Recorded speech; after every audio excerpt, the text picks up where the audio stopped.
Imagine standing at the pinnacle of high society, ready to mingle with billionaires, philanthropists, and A-list celebrities, only to be told that your very presence is inappropriate. That's exactly what happened to Samantha Beckett, a powerful businesswoman who also happened to be 8 months pregnant.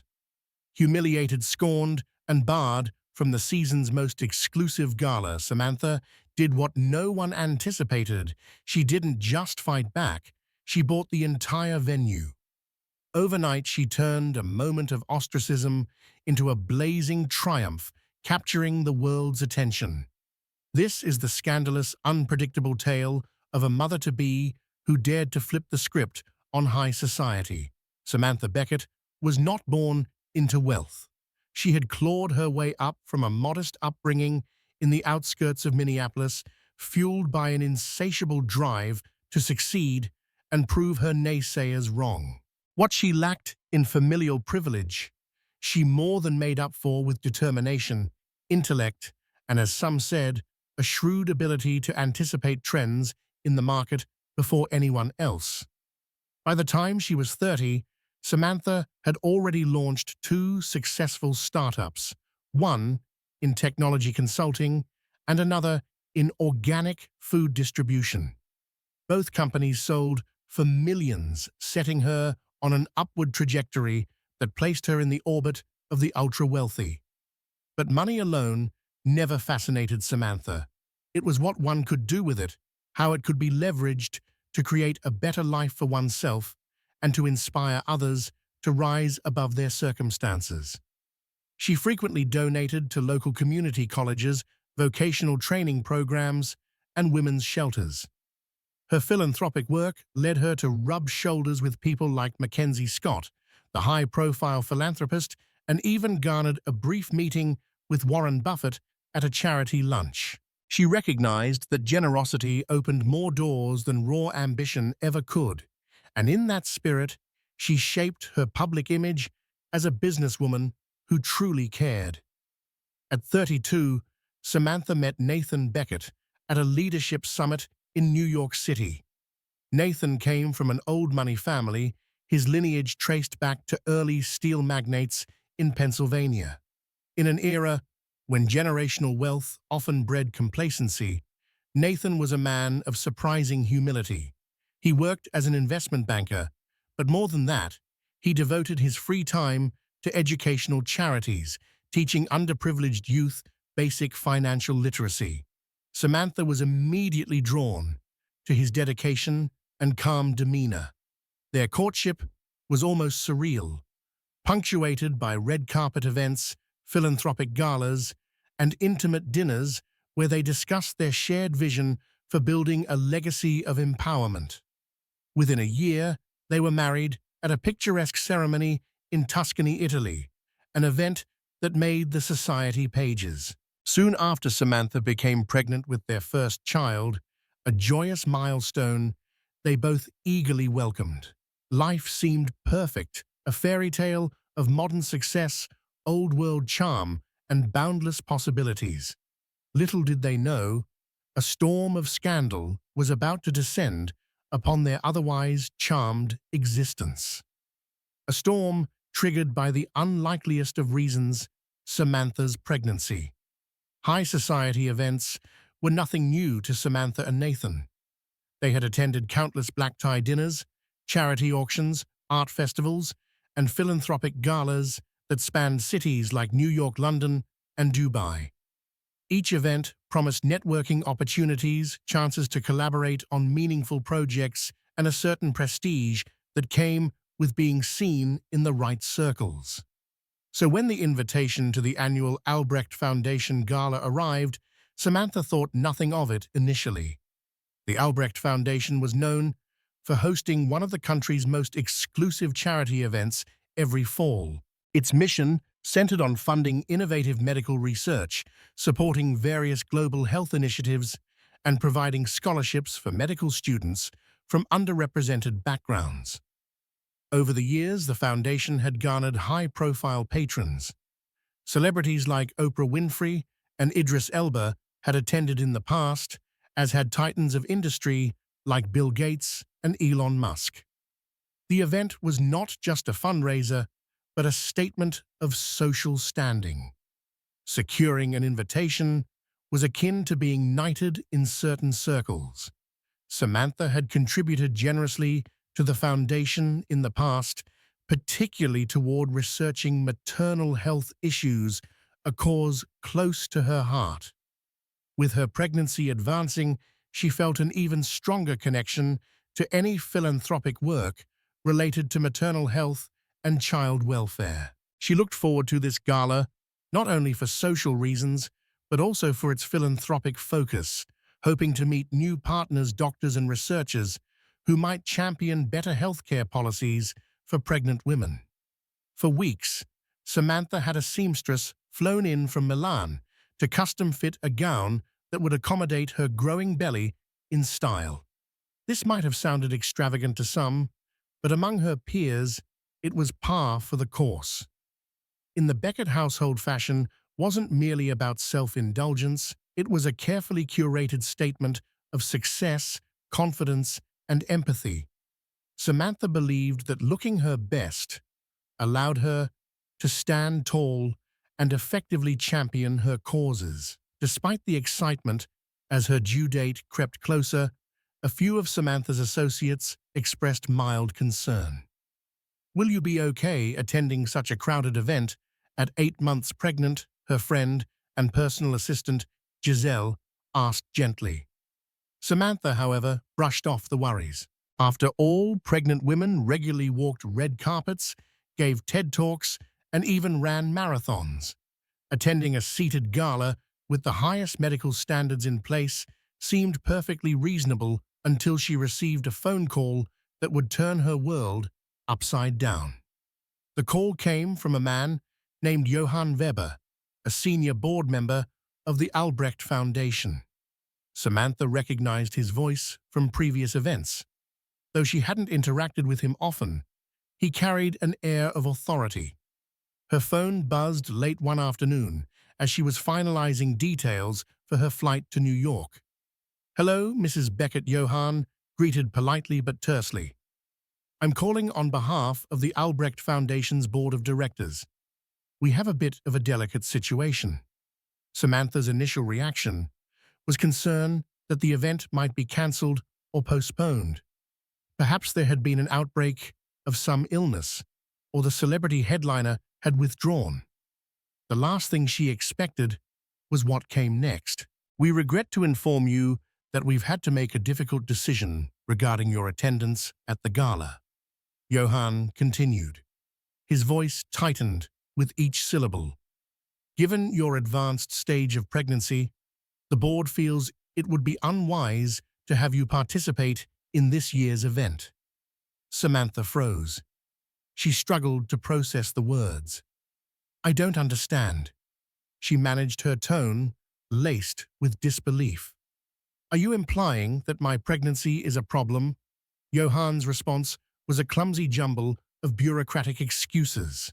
The foundation was concerned about potential medical emergencies, legal liabilities, and other so-called complications that might arise from having an 8 months pregnant attendee.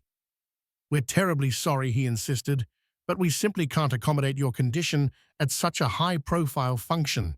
We hope you understand." She did not understand. Fury mingled with humiliation as she tried to keep her composure. She couldn't recall ever being barred from an event for what was essentially a natural and beautiful stage of life. Samantha quickly ended the call before her emotions overwhelmed her. As she placed the phone down, her thoughts spun. Was this their official stance or a reflection of deeper prejudice? Didn't the Albrecht Foundation pride itself on supporting health initiatives, including maternal health care? Nathan was equally outraged when Samantha relayed the conversation.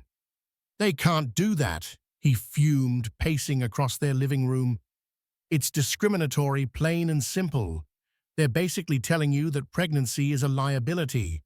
Unbelievable. Despite Nathan's righteous anger, Samantha fell quiet. A sense of shock and betrayal course through her. She had championed the foundation's causes, donated generously, and now they dismissed her as a risk. The injustice was staggering. Questions raced through her mind. Should she sue? Should she call the press and expose this travesty? In her experience, dealing with a crisis was best done methodically rather than rashly. But sometimes anger could be a potent catalyst for change, and her anger was swiftly transforming into resolve. Word travels fast in elite circles, especially when scandal is involved. Within days, the rumor mill was abuzz. Various acquaintances reached out to Samantha discreetly expressing their shock and sympathy. Some insisted she go public and file a lawsuit for discrimination. Others, including a few major contributors to the Albrecht Foundation, whispered about launching an internal investigation. After all, how could an organization dedicated to medical philanthropy ban a pregnant woman? The board members of the foundation, however, released a carefully worded statement to quash the rumors. It mentioned concerns for Mrs. Beckett's comfort and well-being and recommendations from medical consultants that advised against attending large gatherings at such a late stage of pregnancy. The statement sounded more like a polite scolding, insinuating that Samantha was the one being irresponsible for wanting to attend. Samantha fumed. This was not merely a slight, it was a hit to her reputation. She had spent years establishing herself as someone who could be counted on, someone tough enough to be a leader and compassionate enough to fight for worthy causes. Now, the Albrecht Foundation had painted her as a thoughtless mother-to-be, willing to jeopardize her unborn child for a night of glamour. Nathan, for his part, was prepared to cut ties and publicly condemn the organization, but Samantha asked him to hold off. One night, as they lay in bed, Samantha stared at the ceiling, her mind racing. She turned to Nathan and whispered, "I don't want to stoop to their level. I want to do something bigger, something that makes a statement about who we are and what we stand for." "What do you have in mind?" he asked. Curiosity piqued.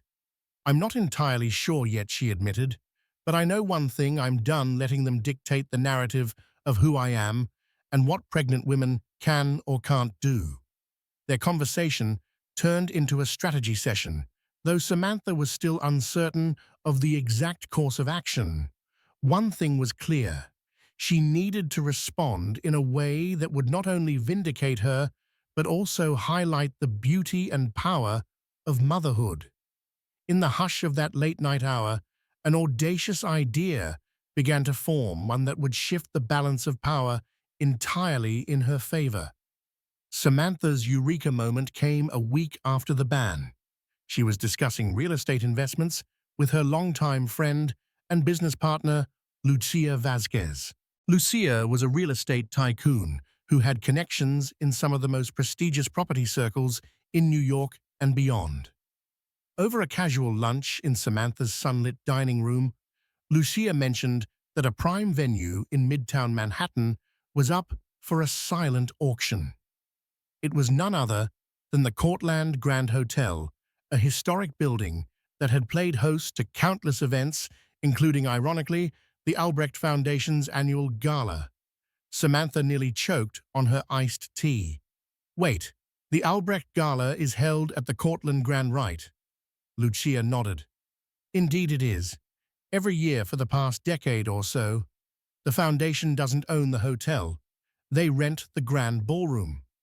From what I understand, the Cortland Grand has been in financial trouble recently. A group of foreign investors was supposed to buy it, but the deal fell through." An idea flashed through Samantha's mind. It was bold, perhaps even outrageous. But then again, so was banning a pregnant woman for being pregnant. She leaned forward, excitement shining in her eyes. "Lucia, what would it take for me to buy the Cortland Grand outright?" Lucia paused, measuring Samantha's seriousness. "It's a multi-$100 million deal. You'd have to come up with a substantial chunk of capital or secure a syndicated loan. You have the assets for sure, but are you sure you want to sink that kind of money into a single property?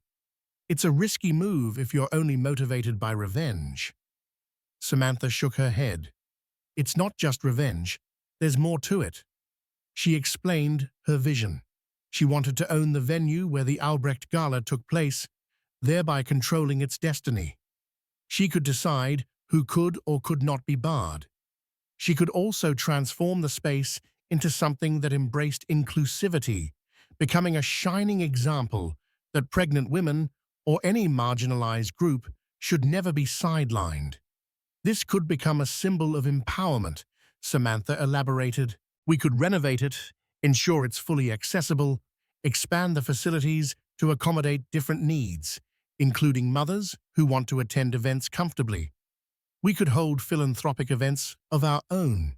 Make a statement that being pregnant doesn't disqualify you from the world's most prestigious gatherings. Lucia smiled. I love it, but you'd have to move fast. The silent auction closes in 2 weeks. Samantha wasted no time. She called her investment advisors, tapped into her network of financiers, and started drafting proposals. Nathan was initially skeptical about sinking so much money into a single asset, but when Samantha explained the bigger picture, how this could reframe the conversation around pregnancy and power, he backed her wholeheartedly. They put in an aggressive bid that surpassed every other offer by a comfortable margin.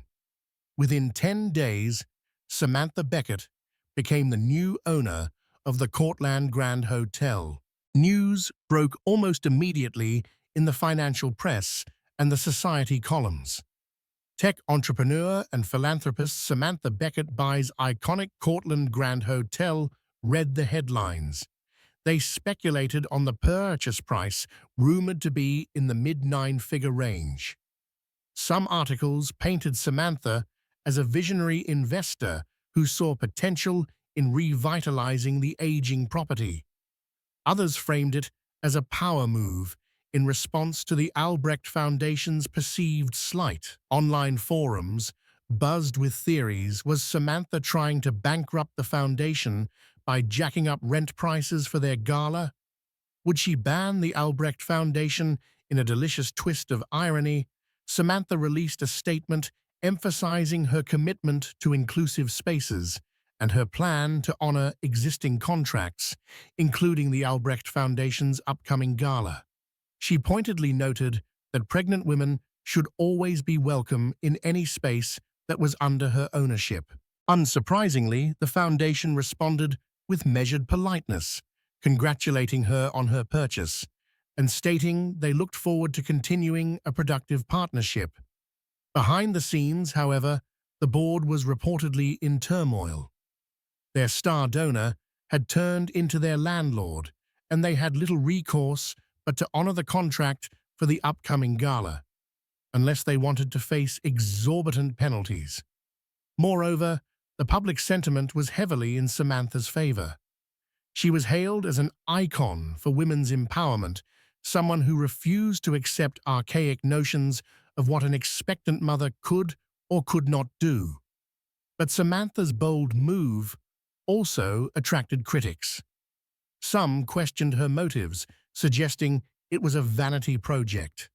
A few finance analysts forecasted potential losses, arguing that the Cortland Grand was a dated property requiring massive upgrades to stay profitable. They hinted that Samantha might have bitten off more than she could chew, especially with a baby on the way. Samantha, however, remained steadfast. She dedicated herself to rebranding the hotel and began working with top architects and interior designers to modernize its spaces while preserving its historic charm. Every decision, from the color schemes of the lobbies to the acoustics of the grand ballroom, was filtered through her lens of inclusivity and elegance. As the Albrecht Foundation Gala drew nearer, tensions soared. The foundation's board had no choice but to plan its event under Samantha's roof, literally. The irony was not lost on them or anyone else. Behind closed doors, some board members reportedly considered shifting the venue to avoid the embarrassment of being overshadowed by Samantha's new role. But last-minute venue changes for an event of this magnitude would be logistically nightmarish and financially punitive. Sponsors had already been promised the grandeur of the Courtland Grand, and the date was locked in, so they begrudgingly proceeded. Samantha, never one to waste an opportunity, planned a parallel event, a special mother-centric conference, on the morning of the gala. She invited prominent obstetricians, pediatricians, and maternal health advocates to speak about modern healthcare challenges faced by expectant mothers. The highlight was a keynote presentation by none other than Dr. Emily Townsend, a globally renowned maternal-fetal medicine expert. Several high-profile celebrities who had recently become parents themselves expressed interest in attending, including singer John Legend, who planned to talk about paternal involvement in maternal well-being. Nathan, meanwhile, navigated the labyrinth of publicity. He gave interviews emphasizing their family's commitment to inclusive philanthropy. He also dropped hints that Samantha might make a surprise appearance at the Albrecht Gala that evening, a gesture designed to keep the board on edge. If they tried to bar her again, the backlash would be catastrophic. If they let her in, they would be forced to confront their own hypocrisy in a very public setting. In the days leading up to the event, the hotel swarmed with designers, contractors, and event planners. Samantha spared no expense in renovating the areas where guests would gather. She added comfortable lounge spaces for pregnant women, equipped with plush seating and easy access to restrooms. She ensured that the entire building was accessible not just by law, but by design. The message was clear: this was a new era for the Courtland Grand, an era of welcoming everyone. On the morning of the gala, Samantha's mother-centric conference opened to a packed ballroom. Expectant mothers, doctors, social workers, and even a few curious press members attended. The atmosphere brimmed with optimism and knowledge-sharing. Dr. Emily Townsend's keynote was a rousing success, covering everything from the latest prenatal care advancements to the critical need for public awareness around postpartum depression. John Legend appeared via a short video, lending his support to paternal engagement in the process. Samantha, now nearly 8.5 months pregnant, took the stage to share her personal story of being banned from the very gala that would take place that evening. She spoke candidly about how devastating it felt to be deemed a liability for simply nurturing new life. She emphasized the importance of changing mindsets and policies to ensure no woman ever felt isolated or shamed because of her pregnancy. Her words resonated deeply. The crowd gave her a standing ovation, tears in their eyes, as she concluded, "Pregnancy is not a flaw. It's not a burden. It's a testament to the strength of the human body and spirit. And I promise you, as long as I have a voice and the resources to make a difference, no mother will ever be turned away from a seat at the table." As night fell, the Albrecht Foundation Gala commenced in the same grand ballroom, still adorned with fresh flowers and elegant table settings from the morning's conference. The city's elite, decked out in designer gowns and tuxedos, began to stream in. Waiters hurried about with trays of champagne, and a live orchestra played soft, classical tunes.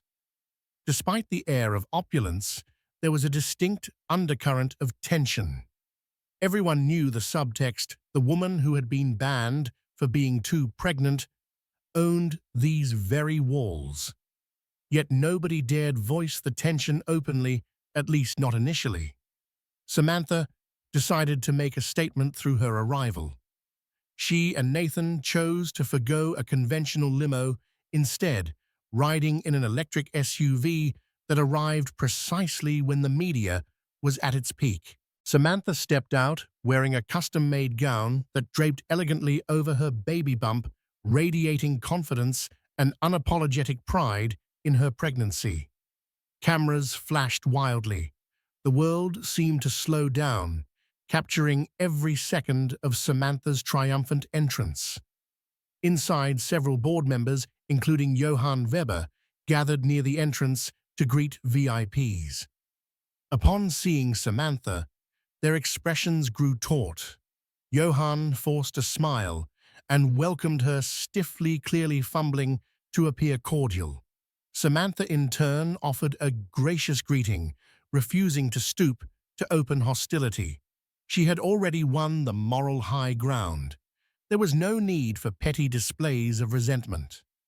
As Samantha and Nathan made their way through the crowd, many attendees approached her with congratulations on the hotel purchase and well wishes for her pregnancy. Some whispered their support in her ear, while others offered measured politeness, wary of taking sides. Yet no one could deny the spectacle of her presence or the fact that she was, despite her advanced pregnancy, navigating the event flawlessly. The Albrecht Foundation's board chair, Catherine Warburton, a close confidant of several well-known philanthropists, took the stage to deliver opening remarks. Her speech celebrated the Foundation's accomplishments and thanked the major donors, including the Becketts. She then addressed a topic that had everyone on edge. Before we proceed, Catherine began, her voice shaking slightly. We wish to acknowledge that recent misunderstandings have cast the Foundation in an unfavorable light. We deeply regret any actions that may have given the impression of discrimination. Let it be known that the Albrecht Foundation's core values center on inclusivity and compassion. A smattering of applause followed, though some in the audience seemed skeptical. Samantha glanced at Nathan. Was this a sincere apology or a strategic pivot to save face? Catherine continued, "We are proud to maintain our partnership with the Cortland Grand Hotel, and we thank Mrs. Samantha Beckett for her unwavering commitment to philanthropic causes." She gestured towards Samantha, prompting a spotlight to shine on her table. Samantha fought back a mix of emotions: anger for their earlier slight, gratitude for the public acknowledgement, and suspicion about the sincerity behind it all. Still, she nodded graciously. The moment felt surreal. A few months earlier, the Foundation had tried to bar her from attending. Now, they were forced to publicly applaud her. After the speech, Samantha found herself cornered by none other than Johann Weber. He excused himself and asked if she could spare a moment. Curious, she followed him to a quieter side of the ballroom, near a sculpture of Greek goddesses that ironically symbolized fertility and creation. "I owe you an explanation," Johann began, visibly uneasy. I wasn't acting alone when I made that phone call to ban you from the gala." Samantha raised an eyebrow. "I assumed as much," she replied, her voice steady but guarded. "But does it matter? You were the one who delivered the message." He sighed, looking genuinely regretful. "I followed orders. Catherine Warburton was the one who insisted we bar you. She believed that your pregnancy would overshadow the Foundation's fundraising goals. A big press fiasco, she called it. She worried it would divert attention from the Foundation's agenda. I tried to reason with her, but she threatened to replace me on the board. I needed that position for my own philanthropic efforts. I caved." Samantha studied him, recalling how swiftly he had dismissed her on that phone call. But seeing him now vulnerable and repentant, she felt a pang of empathy. "So Catherine orchestrated this?" Johann nodded. "It's not an excuse for what I did, but you should know she's the real architect of this. She believed the negative press, around a pregnant attendee, possibly going into labor at the gala, would overshadow everything else. She's the one you should confront. Samantha exhaled, realizing the complexity of the situation. Thank you for telling me. She offered a curt nod, not fully absolving him, but acknowledging his confession. Fueled by this revelation, Samantha excused herself from the buzzing crowd and cornered Catherine Warburton in a narrow hallway near the kitchens. Catherine's face blanched when she saw Samantha approach, a cold determination in her eyes. I just had an enlightening chat with Johann Weber, Samantha said, folding her arms. He told me everything. How you orchestrated the decision to bar me from the gala because you didn't want my pregnancy overshadowing your event. Catherine attempted to regain her composure. Mrs. Beckett, you must understand. But Samantha cut her off. I do understand. You feared that my pregnancy would become a bigger story than your foundation. And now look where we are. The scandal is bigger than anything you could have imagined. Congratulations. Catherine's eyes flickered with panic. It was a miscalculation. I realize that now. But you need to see the bigger picture. The Foundation's work is important, saving lives, funding research. We can't afford distractions. Samantha stood her ground, her voice steady and resonant. Pregnancy is not a distraction. It's a reality for women around the world, half the population, in fact. Your approach to philanthropy is hypocritical if you exclude the very people who might benefit from medical research, including maternal health. I'm disappointed that someone in your position could be so narrow-minded. Catherine looked ready to argue, but then sighed in defeat. I was wrong. Okay, it was short-sighted. You've made your point. You've humiliated me and the board by buying the hotel. Do you plan to keep punishing us? Samantha blinked, genuinely taken aback. Punishment. This was never about punishing anyone. It was about creating a space where no woman would have to experience what I went through. If that's humiliating for you, perhaps you should reconsider your position. She turned and walked away, leaving Catherine speechless in the hallway. The final act of the evening was a dance performance by a renowned ballet company, followed by a fundraising auction. Throughout these proceedings, Samantha maintained her composure, greeting well-wishers and sharing polite banter with potential partners. But her mind still churned with the weight of Catherine's betrayal and the Foundation's hypocrisy. At one point, Nathan gently guided her onto the dance floor during a slow waltz.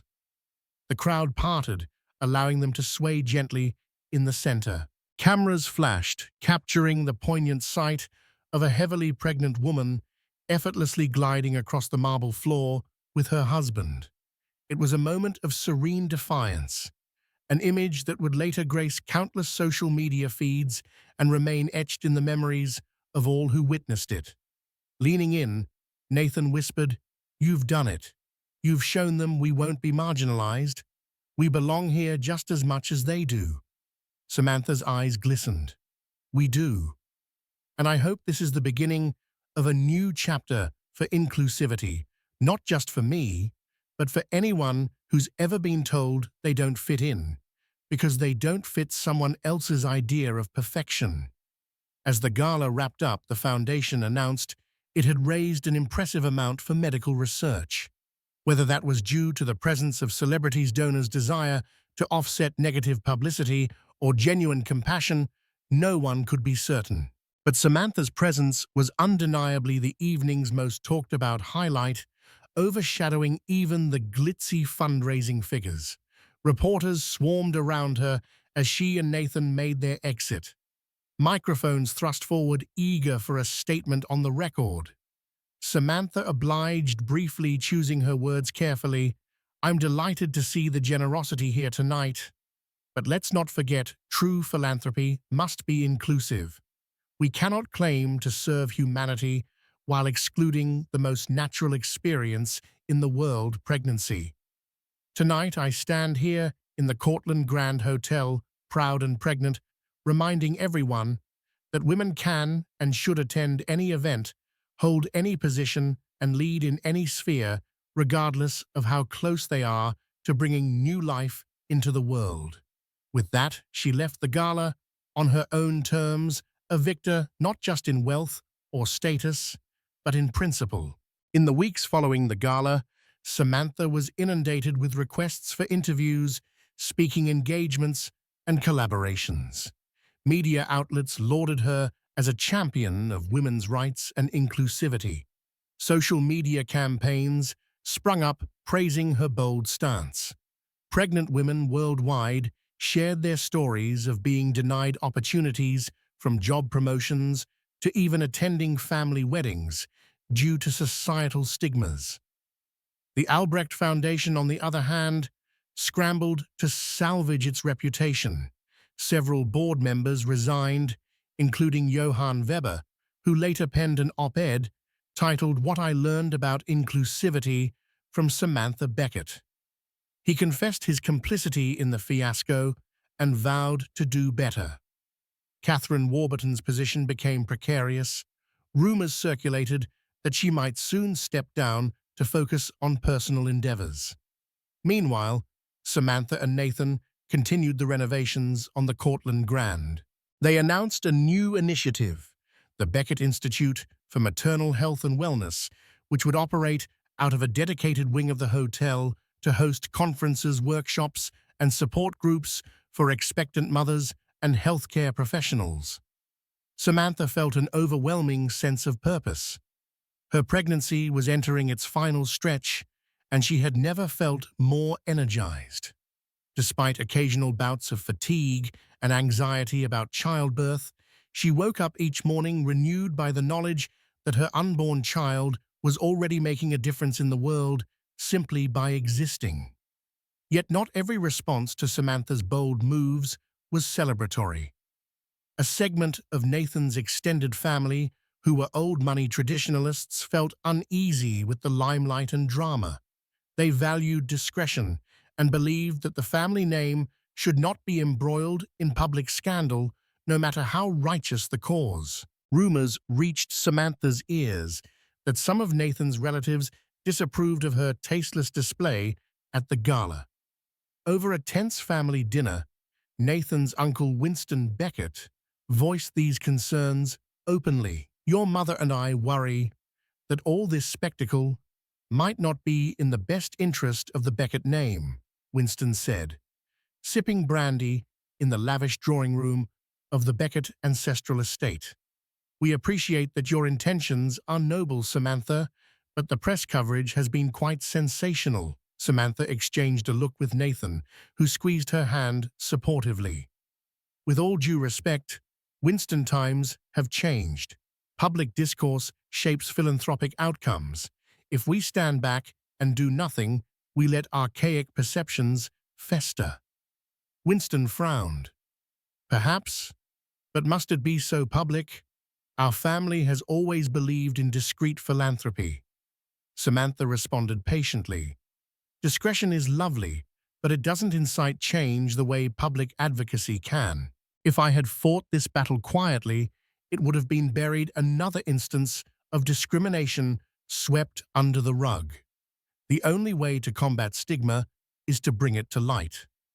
While the conversation remained civil, it left an underlying tension. Some of the Beckett relatives saw Samantha as a brash disruptor who might tarnish their carefully curated legacy. But she and Nathan stood firm, believing that change was worth the friction. Amid the heightened publicity, a major streaming platform approached Samantha with a documentary proposal. They wanted to follow her journey, starting from her ban at the gala to her ownership of the Cortland Grand Hotel, culminating in the birth of her child. Their pitch was compelling, focusing on women's empowerment, the interplay between motherhood and leadership, and behind-the-scenes glimpses of Samantha's day-to-day life. The offer promised a global audience with potential to highlight the new maternal health institute she was building. Yet Samantha hesitated. She valued transparency, but opening her private life, even her childbirth journey to cameras, seemed intrusive. Nathan had similar reservations. "We already live so much in the public eye," he said thoughtfully. "Exposing the birth of our child might be crossing a line." Eventually, they devised a compromise. They would allow limited access, focusing on the philanthropic initiatives and the final stages of the Cortlandt Grand's renovation.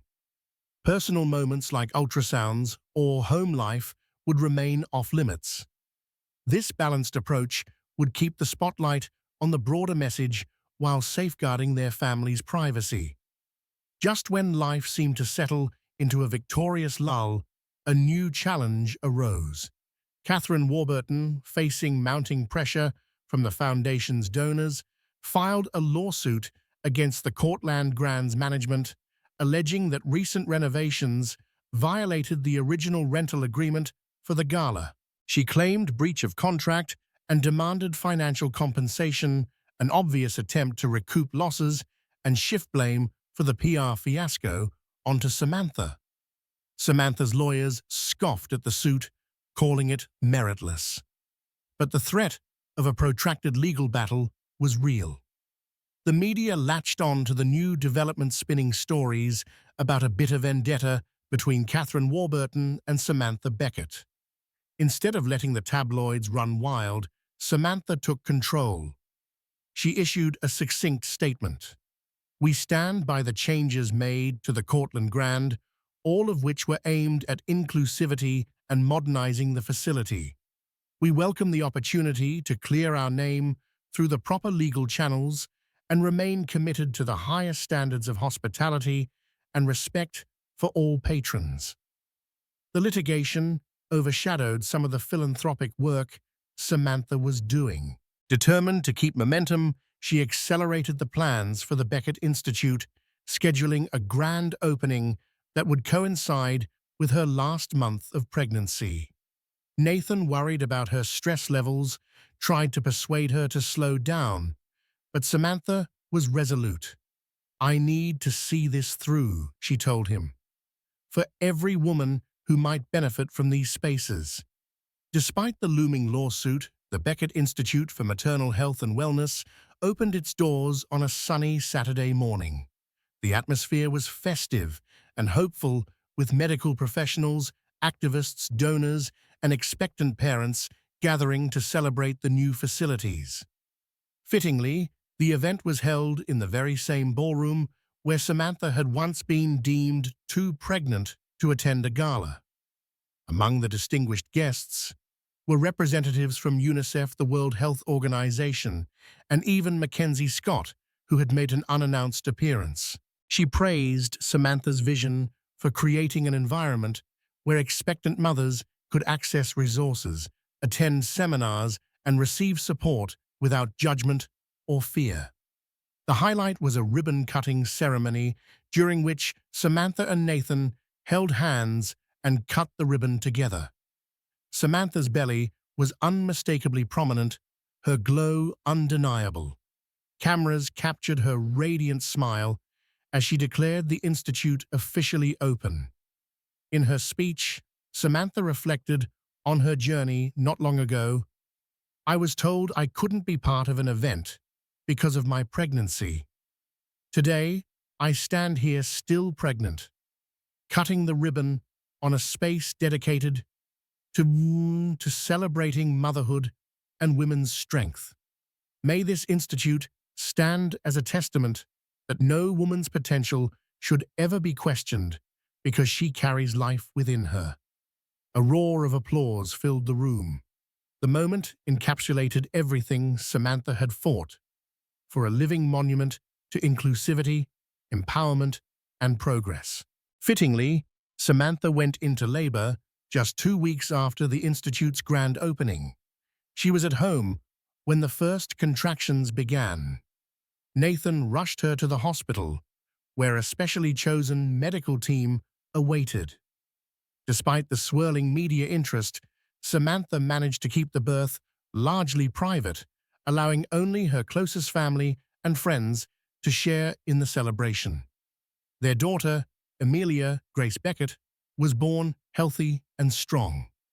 Holding Amelia in her arms, Samantha felt a profound shift within herself. All the battles, the lawsuits, the controversies, none of it mattered as much as this tiny human who had already changed the world before she took her first breath. Messages of congratulations poured in from influential figures and everyday people alike. The Albrecht Foundation also sent flowers and a note presumably drafted by Catherine Warburton offering sincere congratulations. Samantha read the note, feeling an odd sense of closure. Whatever Catherine's motivations, the time for enmity had passed. With a newborn at home, Samantha took a brief maternity leave from her business ventures.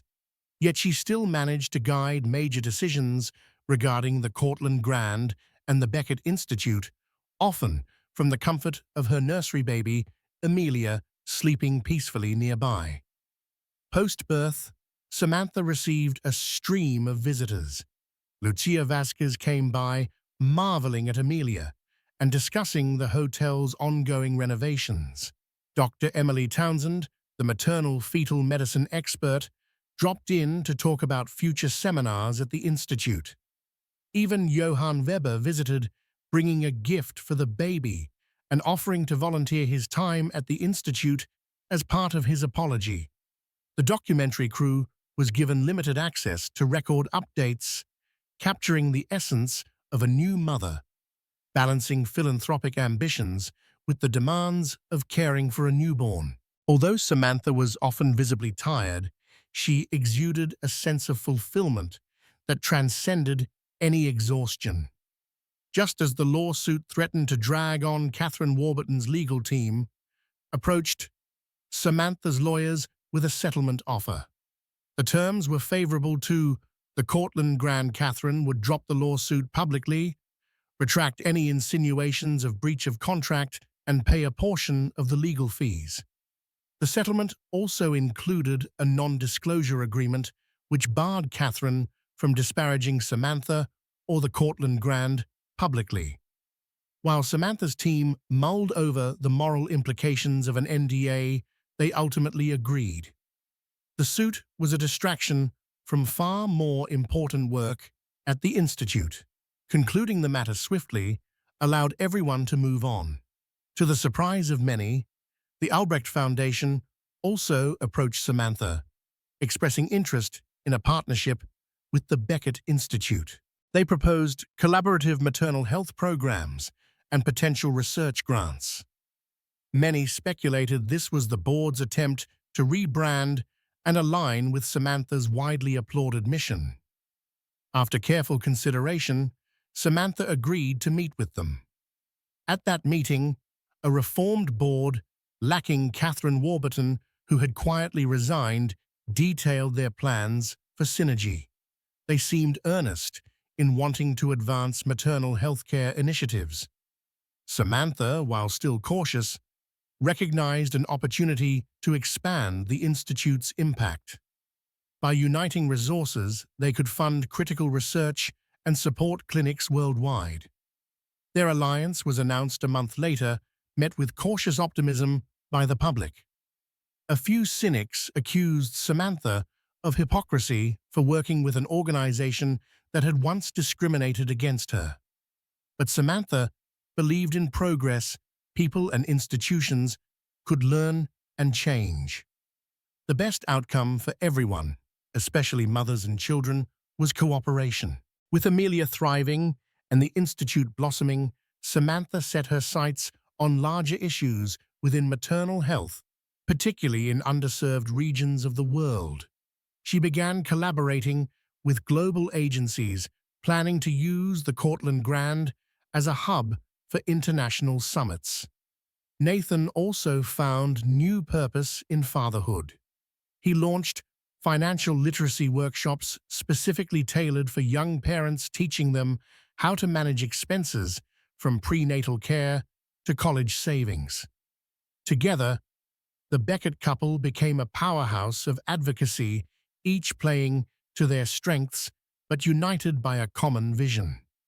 Their story, once steeped in scandal and conflict, had evolved into a blueprint for how adversity can catalyze transformative action. Newspapers ran headlines like, "From Banned to Beloved, Samantha Beckett's Reshaping of High Society," and the documentary's teaser trailer garnered millions of online views, offering glimpses into the emotional journey of turning humiliation into empowerment. The red carpet shimmered under the soft evening lights of the Cortland Grand Hotel, but this time it wasn't for a gala, a corporate ball, or a political fundraiser. It was for a story, the story. Samantha Beckett's story. Months after giving birth to Amelia Grace, Samantha stood at the entrance of the newly renovated Grand Ballroom, greeting guests as they arrived for the world premiere of the documentary chronicling her battle against exclusion and the transformation that followed. Photographers gathered outside, capturing every angle of the woman once labeled too pregnant for public appearance, now standing tall in an elegant cream dress with her husband Nathan by her side and their daughter nestled on her hip. The venue buzzed with anticipation. Attendees included world leaders in healthcare, education, and philanthropy, along with celebrities who had lent their voices to maternal advocacy. Even some of Nathan's more conservative relatives had come no longer out of obligation, but curiosity, maybe even pride. As the lights dimmed and the film began, the room fell silent. The documentary opened with raw footage, Samantha taking the now infamous call from the Albrecht Foundation, being told she could not attend the gala due to her pregnancy. Her face barely holding back anger and disbelief filled the screen. The audience visibly tensed. From there, the film traced every major milestone, her emotional conversations with Nathan, the decision to buy the Cortland Grand, the launch of the Beckett Institute, and the dramatic night she arrived at the very gala that once rejected her. The footage captured her slow, poised entrance, her dance with Nathan, and the quiet strength she radiated while 8 months pregnant and undeterred. It also dove into the backlash, the whispers, the lawsuits, the family tension. But most of all, it illuminated the hope that came after the conferences, the new health programs, and the global movement sparked by one woman's refusal to be sidelined. What struck audiences the most were the intimate interviews. Samantha, in her nursery rocking baby Amelia, as she shared what it meant to fight while nurturing life. Nathan tearfully recalling the moment he realized this wasn't just about reputation, but about reshaping history. Even former board member Johann Weber appeared apologizing and detailing the lessons he had learned. The final scene was the ribbon-cutting ceremony at the Beckett Institute. Samantha's voiceover, played "The moment they said I didn't belong," was the moment I realized I had to build the place where we all do. The credits rolled to thunderous applause. Samantha, Nathan, and Amelia were called to the stage. The crowd rose in ovation, clapping not just for the film, but for the truth behind it. Samantha stepped forward, microphone in hand, and looked out over the sea of faces.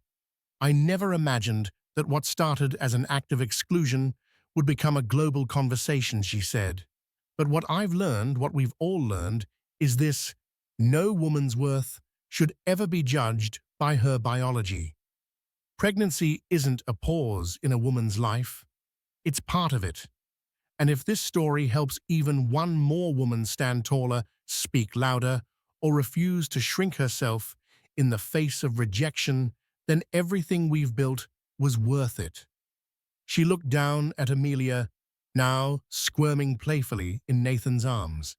"This," she smiled, "is the future. And I'm proud that she'll grow up in a world where stories like this exist not as exceptions, but as the standard." The audience erupted again, this time not just in applause, but in shared purpose. The premiere had been more than a screening. It had been a statement. Years passed, But the legacy of Samantha Beckett's stand against exclusion only grew stronger. The Beckett Institute for Maternal Health and Wellness, once just a bold dream, born from pain, blossomed into a world-renowned hub of research advocacy and care. From Redwood City to Johannesburg, expectant mothers found hope in the programs the Institute developed. Its outreach stretched far beyond the gilded walls of the Cortland Grand. Clinics in underserved neighborhoods, scholarships for aspiring maternal care specialists, and mobile prenatal units all bore the Beckett seal, a quiet but powerful reminder that no woman should ever be left behind because she carried life within her. The Cortland Grand itself had transformed too. Once viewed as a symbol of exclusionary elitism, the venue now hosted global summits on gender equity, wellness expos, and diversity galas celebrating marginalized voices. Every architectural detail, from wide walkways to nursing lounges, reflected Samantha's unwavering belief that true luxury is rooted in inclusion. Samantha and Nathan, now a household name in philanthropic and business circles, continued to lead by example. Their daughter, Amelia Grace Beckett, grew up amid purpose and possibility. Even as a young girl, Amelia accompanied her parents to hospital visits, ribbon cuttings, and charity galas, not as a guest, but as a living symbol of the movement her mother had ignited. She was growing up not only with a legacy, but inside of it. Though Samantha remained active in business, she had recalibrated her life's rhythm. Board meetings were balanced with bedtime stories. International panels were followed by school recitals. She had discovered a new kind of leadership, one that didn't require sacrificing motherhood for ambition, but that used both in tandem to shape a better world. Her once controversial story had become legend. University lectures referenced her case as a turning point in corporate inclusivity. The annual documentary on modern female leadership included a segment on the night she waltzed across the Cortland Grand's ballroom floor, 8 months pregnant and radiant. And every year on the gala's anniversary, a letter would arrive from a young woman thanking Samantha for being the reason she applied to medical school or felt confident walking into her workplace while expecting. But perhaps the greatest testament to Samantha's journey was this: she no longer needed to remind the world that pregnancy wasn't a weakness. The world had learned because she showed them. Standing on the balcony of her hotel one cool spring evening, watching guests filter into a conference dedicated to maternal equity, Samantha wrapped an arm around Nathan and smiled. Amelia darted through the halls behind them, laughing. In that moment, Samantha felt a quiet certainty. The fight had been worth it, and the legacy was only just beginning. Thank you for joining me on this incredible journey of ambition, resilience, and ultimate triumph. Samantha Beckett's saga reminds us that when faced with prejudice, we must stand tall and respond with unyielding courage, whether by raising our voices, forging new paths, or in her unforgettable case, buying out the entire venue. If her story has inspired you to break barriers, advocate for inclusivity, or simply believe in the power of possibility, then her mission has been fulfilled. But this is just the beginning. Let's continue spreading the word about women's empowerment and the importance of inclusive spaces. If you enjoyed this story, please give the video a like, share it with your friends, and subscribe to the channel for more compelling tales. Your support ensures we can keep bringing inspiring narratives that challenge the status quo and uplift every voice. Together, let's spark meaningful change, one story at a time.